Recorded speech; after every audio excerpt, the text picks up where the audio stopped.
Narito ang mga balitang hatid ng ating PNN correspondents mula sa iba't ibang panig ng bansa.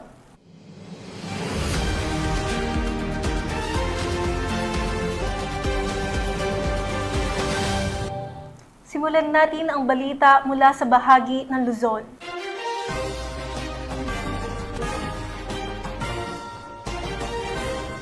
Sa bisa ng search warrant, nasamsam ng mga operatiba ng pulisya ang 4 na homemade shotgun sa isinagawang operasyon sa Roxas, Palawan.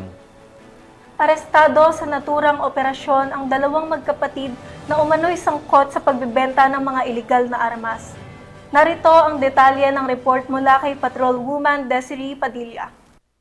Matagumpay na nasamsam ng mga tauhan ng Roxas Municipal Police Station at 2nd Palawan Mobile Force Company ang 4 na homemade shotgun sa magkahiwalay na bahay ng magkapatid sa Sitio Nanabu, Barangay Karamay, Roxas, Palawan, pasado alas 6 ng umaga noong ika-30 ng Setyembre taong kasalukuyan.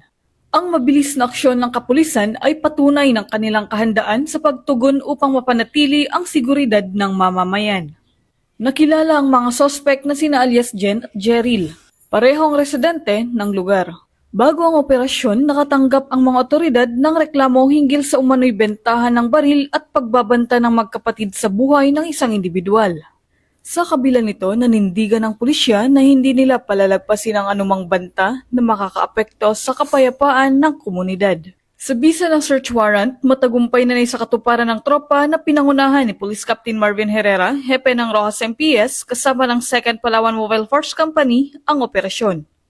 Sa loob ng magkahiwalay na bahay ng magkapatid, nadiskubre at nakumpiska ang 4 na homemade shotgun na may kasamang mga bala. Hindi nakapagpakita ng kaukulang permit ang mga sospek para sa mga armas na kanilang pagmamayari. Dahil dito, agad na isinilalim sa kustodiya ng pulisya ang mga nakumpiskang baril habang inihahanda na rin ang kaukulang kaso laban sa kanila sa paglabag sa Republic Act 10591 o Comprehensive Firearms and Ammunition Regulation Act. Tiniyak ng Roxas MPS na patuloy nilang paigtingin ang kampanya kontra iligal na armas upang masiguro ang kaligtasan ng bawat mamamayan. Sa pamamagitan ng matagumpay na operasyon, muling ipinakita ng PNP ang kanilang malasakit, katapangan at pagiging tunay na bida sa pagpapanatili ng kapayapaan at kayusan sa Palawan. Mula dito sa home of the Police Eco Warriors, Calapan City, Oriental, Mindoro, ako ang inyong PNN correspondent, Patrolwoman Desiree Padilla, alagad ng batas, tagataguyod ng balitang pulis. Maraming salamat, Patrolwoman Padilla. Hindi lang seguridad ang hatid ng mga pulis, kundi pati malasakit. Ipinamalas ito ng 102nd Maneuver Company ng Regional Mobile Force Battalion 1 nang matagumpay nilang isinagawa ang outreach program at replanting activity sa Cervantes, Ilocos Sur. Yan ang balitang hatid ni Police Corporal Joanna Marie de los Santos. Matagumpay na isinagawa ng 102nd Maneuver Company ng Regional Mobile Force Battalion 1 ang isang makabuluhang outreach program nito lamang Lunes sa Comillas North Integrated School sa bayan ng Cervantes, Ilocos Sur na naghatid hindi lamang ng kasiyahan kundi pati na rin ng mahalagang kaalaman sa mga kabataan. Ang nasabing aktibidad ay pinangunahan ni Police Major Mark Archie Aguilar, Company Commander, at Police Captain Oliver Gaspar, Deputy Company Commander, katuwang ang mga guro, barangay officials, at school principal ng CNIS, gayon din ang Lepanto Consolidated Mining Company. Bukod sa lecture tungkol sa anti-terrorism at anti-bullying, nagkaroon din ng libreng gupit, Zumba at feeding program para sa mga mag-aaral. Hindi lang ito natapos sa paaralan dahil nagsagawa rin ng tree planting activity ang nasabing grupo sa pamamagitan ng pagtatanim ng 500 pine tree seedlings sa Tree Park Watershed Sitio Bisayot bilang pamana para sa mas luntian at masaganang kinabukasan. Pahayag ng mga guro at opisyal ng barangay, malaking tulong ang aktibidad sa pagbibigay ng inspirasyon at dagdag kaalaman sa kabataan. Sa pagtutulungan ng pulisya, pamahalaan at pribadong sektor, muling napatunayan na ang pagkalinga sa kabataan at kalikasan ay pundasyon ng mas matatag na komunidad tungo sa bagong Pilipinas. Mula dito sa Ilocos Region, ako ang inyong PNN correspondent, Police Corporal Joanna Maria N. De Los Santos, alagad ng batas, tagataguyod ng balitang pulis. Maraming salamat, Police Corporal De Los Santos. Hindi nakaligtas sa kamay ng batas ang 3 lalaki na umano'y aktibong sangkot sa iligal na droga matapos maaresto sa ikinasang buy-bust operation ng Pasay City Police. Patrolwoman Ivy Corporal sa balita. 3 drug personality na kabilang sa watchlist ang naaresto ng Pasay City Police Station sa ikinasang buy-bust operation sa Barangay 110 Pasay City kung saan nasamsam ang hinihinalang shabu na may malaking halaga. Ayon sa Pasay City Police Station, alas 2:20 ng madaling araw nang magsagawa ng operasyon ang Station Drug Enforcement Unit katuwang ang Philippine Drug Enforcement Agency. Humantong ang nasabing operasyon sa pagkakadakip ng mga sospek na sina alias Ron, 27 anyos, Callboy, alias Jumong, 18 anyos, estudyante, at alias John, 28 anyos, na isang housekeeping staff. Nakumpiska mula sa kanila ang 5 sachet ng hinihinalang shabu na may bigat na 5.4 gramo, isang 500 peso bill na ginamit bilang buy-bust money, kasama ang budol money at isang itim na pitaka. Nahaharap ang mga sospek sa kasong paglabag sa Republic Act 9165 o mas kilala bilang Comprehensive Dangerous Drug Act of 2002 na isasampa sa Pasay City Prosecutor's Office. Mula dito sa Camp Bagong Diwa, Bikutan, Taguig City, ako po ang inyong PNN correspondent, Patrolwoman Ivy Corporal, alagad ng batas, tagataguyod ng balitang pulis. Maraming salamat, Patrolwoman Corporal. 2 high-value individual ang naaresto ng Pampanga PNP, katuwang ang Philippine Drug Enforcement Agency Region 3 sa isinagawang buy-bust operation sa Barangay San Isidro, City of Fernando, Pampanga. Yan ang tinutukan ni Patrolwoman Lixan Reyes Saweran. High-value individuals ang naaresto sa kinasang buy-bust operation ng Station Drug Enforcement Unit, City of San Fernando Police Station at Intelligence Unit katuwang ang Philippine Drug Enforcement Agency Region 3 sa Barangay San Isidro, City of San Fernando, Pampanga. Sa ilalim ng pamumuno ni Police Colonel Eugene M. Marcelo, Provincial Director ng Pampanga Police Provincial Office, nakumpiska mula sa mga sospek ang tinatayang 55 gramo ng hinihinalang shabu na nagkakahalaga ng 374,000 pesos. Ang mga naaresto at nakumpiskang ebidensya ay nasa kustodiya na ng nasabing istasyon at kasalukuyang isinasampa ang kaukulang kaso laban sa mga sospek. Patunay ang matagumpay na operasyon na ito sa patuloy na pagsisikap ng Pampanga PNP na supilin ang kriminalidad at ipakita ang kanilang tapat na serbisyo para sa kaligtasan at kapakanan ng bawat Kapampangan bilang suporta sa malawakang kampanya ng PNP laban sa iligal na droga. Mula dito sa Police Regional Office 3, ako ang inyong PNN correspondent, Patrolwoman Lixan Reyes A. Saweran, alagad ng batas, tagataguyod ng Balitang Pulis. Maraming salamat, Patrolwoman Sawiran. Matapos ang matagal na pagtatago, isang most wanted person ang tuluyang nagpasya na harapin ang kanyang kaso. Kusang loob itong nagtungo sa himpilan ng Baras Municipal Police Station sa Rizal upang sumuko sa mga otoridad. Ang detalye ng report mula kay Patrolwoman Jessie Cris Obrero. Most wanted person sa regional level ang kusang loob na sumuko sa Baras Municipal Police Station. Kinilala ang akusado na si alias Esther, 38 anyos, Tubong Coronadal, South Cotabato at kasalukuyan naninirahan sa Barangay Pinugay, Baras, Rizal.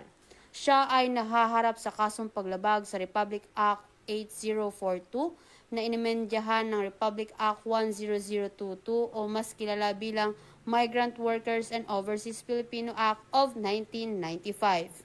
Batay sa record, inilabas ang warrant of arrest laban kay alias Esther ng RTC Branch 159, Morong, Rizal.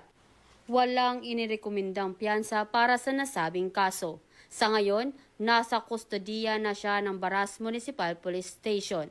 Ayon kay Police Colonel Feloteo A. Gonzalgo, Acting Provincial Director ng Rizal Police Provincial Office na hindi titigil ang kapulisan ng Rizal sa pagsugpo ng kriminalidad na nagdudulot ng banta sa seguridad, kapayapaan at kaayusan ng probinsya. Dito sa Calabarzon, ako ang inyong Police News Network Correspondent, Patrolwoman Jessie Cris S. Obrero.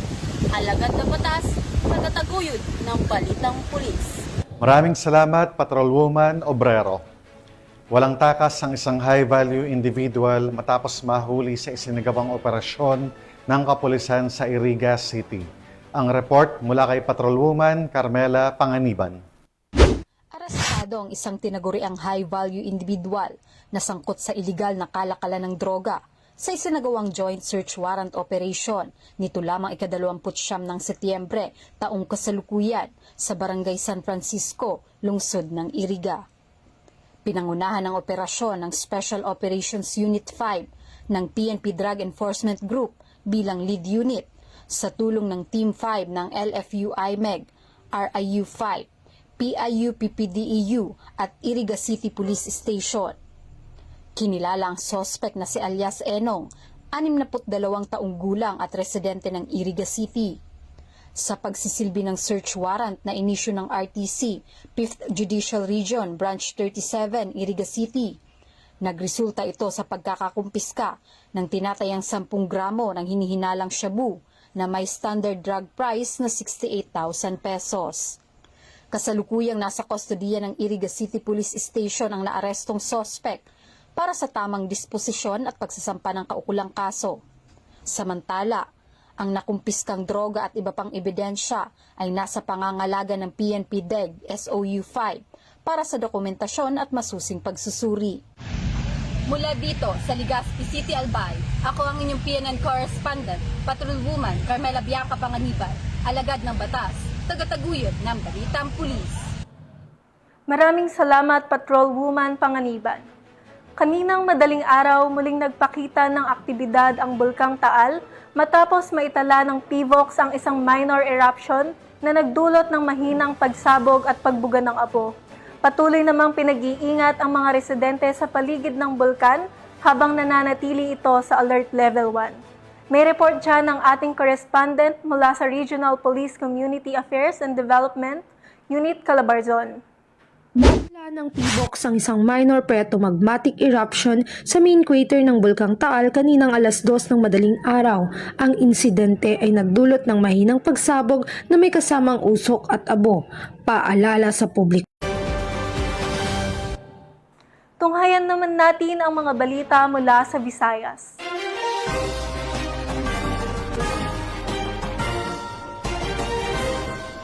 Kagabi lamang, niyanig ng 6.9 magnitude na lindol ang lalawigan ng Cebu na nagdulot ng takot at pinsala sa ilang lugar. Sa gitna ng kaguluhan, mabilis na rumisponde ang mga tauhan ng Bogo City Police at nanguna sa pagsagip ng pagpapalikas sa mga pasyente ng Cebu Provincial Hospital. Nakatutok dyan si Patrolwoman Annalyn Canoog.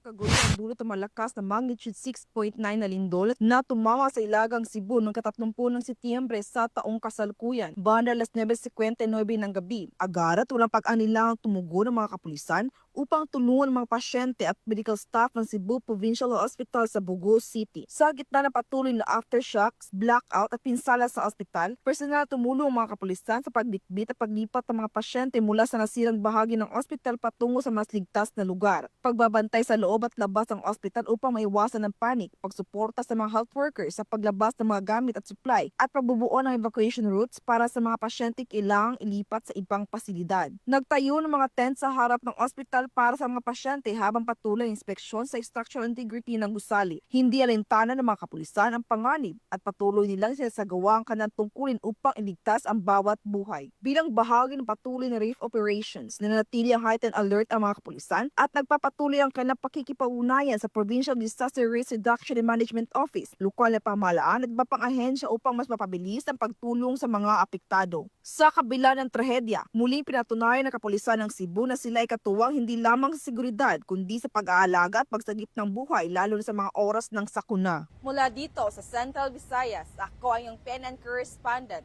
Patrolwoman Annalyn N. Canoog, alagad ng batas, tagataguyod ng Balitang Pulis.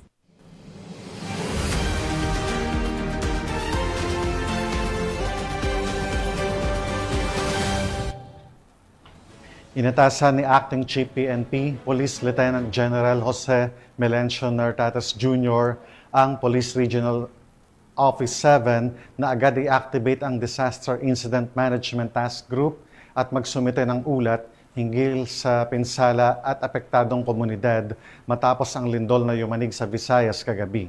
Binigyan din niya ang real-time updates, accounting ng mga tauhan, kahandaan ng kagamitan, at mabilis na damage assessment. Kasabay nito, iniutos din ang mahigpit na koordinasyon sa LGUs, NDRRMC at iba pang ahensya para sa evacuation, seguridad at tamang pagbibigay ng impormasyon sa publiko. Tiniyak ng PNP ang buong suporta sa relief and recovery operations habang naka-standby ang karagdagang puwersa at kagamitan mula sa National Headquarters.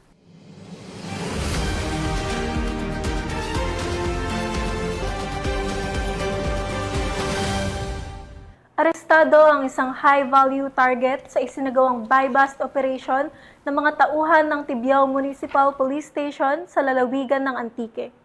Magbabalita dyan si Patrolwoman Julibel Albior.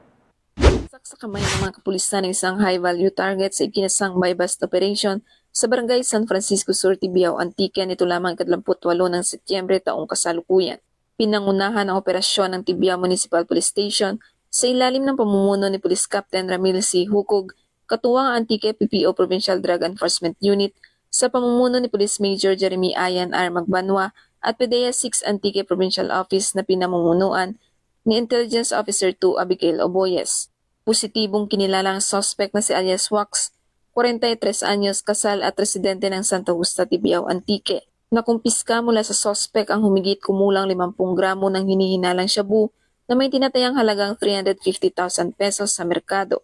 Kasama rin sa mga na-recover ang isang sachet ng hinihinalang shabu na may timbang na 0.5 gramo na ginamit bilang buy-bust item, 7 karagdagang sachet ng hinihinalang shabu, buy-bust money na nagkakahalaga ng 20,500 pesos, cash na 2,600 pesos, isang Berding coin purse, asul na lighter, at isang pulang Yamaha YTX 125 na motorsiklo kasama ang susi nito. Naharap ngayon ang suspect sa kasong paglabag sa Sections 5 at 11 ng Article 2 ng Republic Act 9165 o Comprehensive Dangerous Drugs Act of 2002. Ang matagumpay na pagkakaaresto sa high-value target ay patunay ng tuloy-tuloy na laban ng Antique PNP kontra sa droga at kriminalidad, isang hakbang tungo sa mas ligtas, mas maayos at mas payapang pamayanan para sa lahat tungo sa bagong Pilipinas.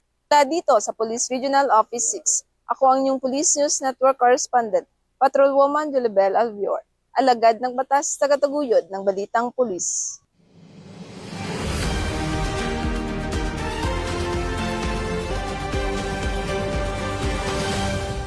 Narito naman ang mga balita mula sa bahagi ng Mindanao.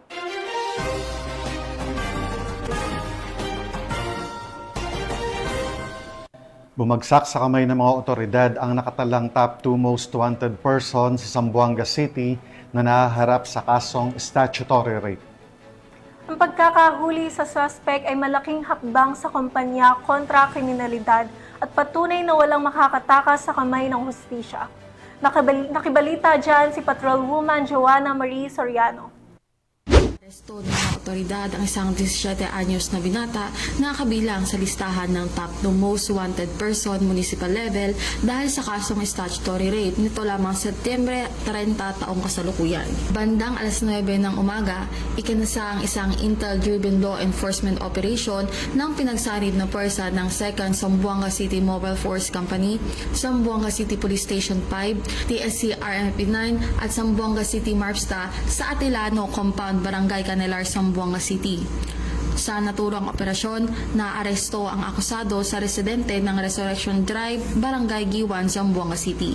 Ang pag-aresto ay naisakatuparan sa bisa ng warrant of arrest na inilabas ni Honorable Ivy Ferelino Damayo Elviña, presiding judge ng Branch 7 ng Judicial Region, Zamboanga City noong Setyembre 25 taong kasalukuyan. Ang kaso ay may kinalaman sa statutory rape sa ilalim ng Article 266-A ng Revised Penal Code na inamyendahan ng RA 8353 at RA 11648 kung saan walang inirekomendang piyansa para sa akusado. Matapos ang pag-aresto, dinala ang suspect sa Police Station 5 para sa kaukulang dokumentasyon bago ito i-turn over sa Department of Social Welfare and Development sa Zamboanga City para sa tamang disposisyon. Patuloy na pinag-igting ng kapulisan ang kanilang kampanya laban sa mga most wanted person upang matiyak ang katahimikan at kaligtasan ng bawat mamamayan. Mula dito, Zamboanga Peninsula, nagbabalita, ako ang inyong PNN correspondent, Patrolwoman Joanna Marisoriano, alagad ng batas, tagataguyod ng Balitang Pulis. Maraming salamat, Patrolwoman Soriano. Mahigit 80,000 pisong halaga ng shabu ang nasamsam mula sa isang individual matapos ang isinagawang buy-bust operation ng PNP sa Valencia City, Bukidnon. Patrolwoman Risa Sahonia, ibalita mo. Sama ang tinatayang 82,000 halaga ng hinihinalang shabu sa isinagawang buy-bust operation ng Valencia City Police Station, katuwang ang RPDEO 10, 1003rd Maneuver Company, RMFB 10 at City Anti-Drugs Special Unit Team. Sa Barangay Batangan, Valencia City, Bukidnon, nito lamang ika-28 ng Setyembre taong kasalukuyan. Kinilala ni Police Lieutenant Colonel Brian M. Panganiban, hepe ng Valencia City Police Station ang suspect na si alias Neil. Lalaki, 30 anyos at residente ng nasabing lugar na isang newly identified drug suspect. Nakumpiska mula sa suspect ang tinatayang 13 gramo ng hinihilalang shabu na may standard drug price na 82,280 pesos at iba pang mga non-drug items. Maharap ang suspect sa kasong paglabag sa RA 9165 o Comprehensive Dangerous Drugs Act of 2002. Mula dito sa Campalagar, Lapasan, Cagayan de Oro City, ako ang inyong Police News Network Correspondent, Patrolwoman Risa Sahonia, alagad ng batas, tagataguyod ng Balitang Pulis. Maraming salamat, Patrolwoman Sahonia. Naaresto ang isang drug personality sa ikinasang buy-bust operation ng kapulisan sa Davao City. Alamin ang iba pang impormasyon mula kay Patrolwoman Sheena May Ilagan. Isang individual matapos magsagawa ng buy-bust operation ng Baliuk Police Station sa koordinasyon ng PDEA 11 sa Barangay 76-A, Davao City, nito lamang Setyembre taong kasalukuyan. Ang operasyon ay sigawa sa pangunguna ni Police Major Harold S. Untalan, Station Commander ng Baliuk Police Station. Kinilala ang suspect na si alias Forge na residente sa nasabing lugar. Na-recover mula sa suspect ang hinihinalang shabu na may standard drug price na higit kumulang 27,880 pesos at iba pang mga ebidensya. Kasalukuyang nasa kusdiyan ng nasabing stasyon ng suspect upang dumaan sa tamang disposisyon at naharap sa kasong paglabag sa Republic Act 9165 o Comprehensive Dangerous Drugs Act of 2002. Samantala, ang Police Regional Office 11 ay patuloy na pinapaigting laban kontra kriminalidad alinsun sa kampanya ng Bagong Pilipinas na panatiling ng kapayapaan at kaayusan tungo sa pagsulong ng bansa. Mula dito sa Rion 11, ako yung PNN correspondent, Patrolwoman Sheena May Ilagan, alagad ng batas, tagataguyod ng Balitang Pulis. Maraming salamat, Patrolwoman Ilagan. Matagumpay na naisakatuparan ng isang RIDO settlement sa pagitan ng dalawang pamilyang matagal nang may alitan sa Barangay Pagalongan, Maguindanao del Sur. Tinutukan yan ni Patrolwoman Veronica Lagi. Matagumpay na naisagawa ang RIDO settlement sa pagitan ng dalawang pamilyang may alitan sa Barangay Pagalungan, Maguindanao del Sur. Nito lamang ika-29 ng Setyembre taong kasalukuyan. Pinangunahan ni Police Captain Dato Maslabi Makalangkad, Acting Chief of Police ng Pagalungan MPS, ang naturang aktibidad sa ilalim ng direktang supervision ni Police Colonel Sultan Salman Sapal, Provincial Director. Katuwa ang 40th Infantry Battalion, Philippine Army, Local Government Unit at Provincial Government ng Maguindanao del Sur na naging saksi sa pag-aayos at pagkakasundo kaugnay ng RIDO sa pagitan ng dalawang pamilyang umano'y may hidwaan. Ang Rideau Settlement ay isang mahalagang hakbang upang wakasan ang alitan sa pagitan ng dalawang pamilya at maiwasan ang karahasan sa kanilang komunidad. Sa pamamagitan ng dialogo at traditional conflict resolution, nagkasundo ang magkabilang panig na tuldukan na ang kanilang hidwaan at mamuhay ng payapa. Nagpahayag naman ng pasasalamat ang mga kinatawan ng bawat pamilya sa kapulisan sa kanilang kinampanang papel sa settlement process. Samantala, tiniyak naman ng mga otoridad na patuloy silang magbabantay upang mapanatili ang katahimikan sa lugar. Hinihikayat din nila ang mga ibang komunidad sa Lanao del Sur na yakapin ang diwa ng Rideau Settlement bilang isang epektibong paraan upang mapanatili ang kapayapaan sa rehiyon. Mula rito sa rehiyon ng Bangsamoro, ako ang inyong Police News Network Correspondent, Patrolwoman Veronica Lagi, alagad ng batas, tagataguyod ng Balitang Pulis.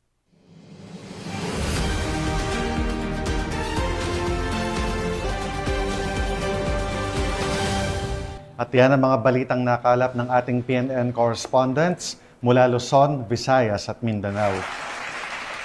At bago tayo magtapos, gusto ko pong muling magpasalamat sa ating masusugid na manonood ng Police News Network at syempre pa sa ating special guest co-host ngayong araw na si Miss Celine Bautista Hernandez. Maraming salamat sa pagpapaunlak, Miss Celine. Baka may nais kang i-promote or banggitin o pasalamatan ng mga tao or mamamayan, Miss Celine. Ayun, sana tumulong po tayo sa ating mga kababayan na nasalanta ng lindol dyan sa Cebu. At nawa po, sana mag-iingat po ang lahat. Pinapasalamatan at binabati ko po si Acting Chief PNP Police Lieutenant General Jose Melencio Nartates Jr., Police Major General Roderick Augustus Alba, the Director for Police Community Relations, PKG Command Group na pinamumunuan ni Police Brigadier General Marvin Jo Saro, Police Colonel Joel Serrano, Police Colonel Adonis Guzman, at Police Colonel Joel Ada. Sa lahat ng personnel ng Police Community Affairs and Development, at sa lahat ng magigiting na pulis sa buong bansa, maraming salamat sa inyong serbisyo para sa isang ligtas na pamayanan. Mga ka-PNN, 85 days na lang at Pasko na.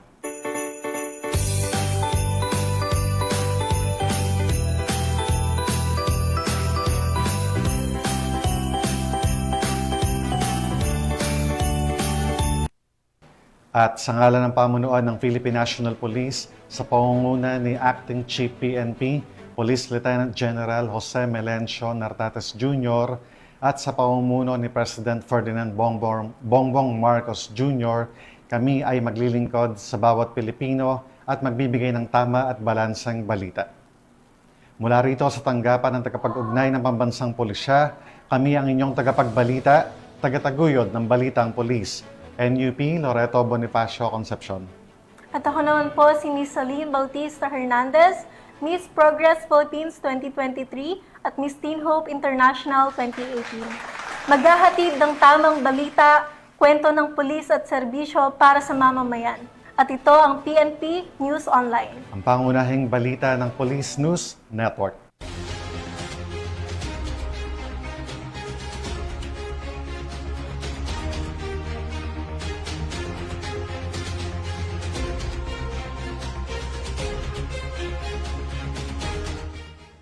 Police News Network, alagad ng batas, tagapagtaguyod ng balitang pulis.